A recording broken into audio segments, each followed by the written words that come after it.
Криците на оние што изгореа и оние што во пеколот во Тетовската модуларна болница ги изгубија најблиските, се уште се свеж спомен во домашната колективна меморија. Горчината од трагедијата и понатаму ја нема толку неопходната капка вкус правда. А таа во вакви случаи може да дојде само преку одговорност. Но и одговорноста не е збор со едно значење. Во трагедии како Тетовската, прво се очекуваше така наречена политичка одговорност. Личен, морален, човечки чин кој треба да отвори просторе да настане пристрасно да се расчисти, но и да ја увери јавноста дека ниту една фотелја не е поважно од невините жртви, независно кој сгрешил. Последната трагедија во Тетово многу ме погоди, многу жалам за загинатите, сочувствувам со нивните семејства. Нема зборови што тоа може да го опишат, ниту пак начин да се надомести загубата. Почитувани како лекар и министер имам интегритет, затоа денеска од морални причини понудив пишана оставка до премиерот Зоран Заев. Освен министерот, оставка понуди неговиот заменик. Веднаш следуваше доказ за непознавање на терминот морален чин во речникот на домашниот политички естаблишмент. Премиерот одлучи да размислува за моралниот чин на своите подредени, се додека нема индиции за друг тип на одговорност – кривична. Поречи си месец дена им ги одби оставките. Со стручните наводи на вештачењето е утврдено дека пожарот настанал како последица од електрична куса врска во приклучен кабел. Врз основа на овие и на претходно добиените информации, сакам да ја известам јавност. Нема причини да се лоцира политичка или менаџерска одговорност кај министерот доктор Венко Филипче и заменик министерот за здравство доктор Илир Хасани. Се повлекувам од функција. Овој случај е само најнов во серијата слични низ историјата на младата македонска демократија. На сличен начин, на пример, Никола Груевски ја одби оставката на министерот Милијана Киески кога потона бродот Илинден во Охридското езеро.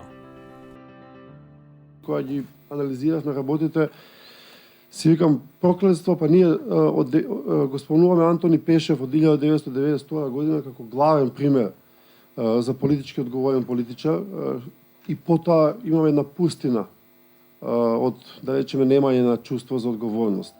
Токму на темата политичка одговорност односно оставката како еден нејзин чин, во Скопје дебатираше панел од универзитетски професори, представници на невладиниот сектор, во присуство на вице-премиерката за политики за добро владење Славица Грковска. Прв на удар беше моделот кој како да се одомакинил кај нас. Тоа е такозван модел на миропомазание, кај што ти го ја враќаш оставката кај премиерот, па он се ако лидерот на партијата те миропомаза дека ти си уште христијанин, така, односно сега го кажам, нели, во наводници, дека уште си политички подобен, онда оке оставката тоа не важи, што е многу лошо, затоа што пак ја зајакнува таа султанска позиција на лидерите во партиите, пак лидерот на партијата е тој што треба да одлучи дали оставката е коректна или не, и не оди по никаков автоматизам, односно имате еден многу глуп механизам на давање на оставки кој у принцип ве влече надоле со рейтингот после. У принцип ве влече надоле. Тоа луѓето не го перцепираат и не го препознаваат како коректно. Овој аспект на миропомазание е по мене многу важен, затоа што се случува? Всушност се нарушува легитимитетот. Вие преку некаков клиентелистички однос или супер министер, одличен директор, сега за ова ли ќе оди Курбан? Да, за тоа ќе оди Курбан. Бидејќи тоа е суштината на политичката одговорност. Политичката одговорност е брза, неопходна, таа е веднаш стапувана, треба да стапи на пред јавноста, односно политичарот да ја поднесе одговорноста кога системот крахирал негдека, а кривично правната е долгорочна постапка која што ќе покаже дали имал или немал, се разбира, кривично правна одговорност пак во крахирањето на системот. Во случајот на оставката, изразувајќи лично мислење на директно прашање до неа, и вице-премиерката Грковска се согласи дека неприфаќањето на понудена оставка може само да наштети. Ако имате ситуација кога нема да прифатите одговорноста на министер, на некоја на раководна позиција, како во овие два примера, тогаш мислам дека неговиот кредибилитет како функционер да бара понатака одговорност од сите што се подредени под него е прилично многу нарушена. Целта на дебатата беше да се понудат и одговори зошто во земјава тешко се поднесуваат и прифаќаат оставките. Дамир Незири од Фондацијата за демократија на Вестминстер ги лоцираше причините кај изборниот систем. Нашиот изборен систем во овој момент продуцира одговорност на политичарите кон лидерот. Политичарите не доаѓаат на власт затоа што народот ги гласа. Народот не гласа за политичарите, народот гласа за партија, креирана, тоест гласа за листа, креирана од партија, приоритизирана од централниот одбор или од преседателот на партијата. Како причина за неодговорност беа споменати и политичката волја, инфлацијата од барање оставки за се и сешто, но и демократската возраст на општеството.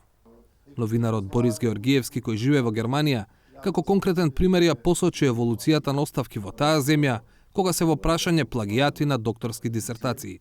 Мислам дека беше 2010 или 2011 година првпат се откри таков плагијат кај тогашниот министер за одбрана и првите неколку месеци тој одбиваше да даде оставка, тој мислеше дека малце ќе смири јавноста со тоа што ќе се откаже од докторатот, и тоа не се смири. На крај, после неколку месеци, после голема брука и скандал во јавноста и големи дебати и на голема штета на рейтингот на партијата негова секако, ја поднесе оставката.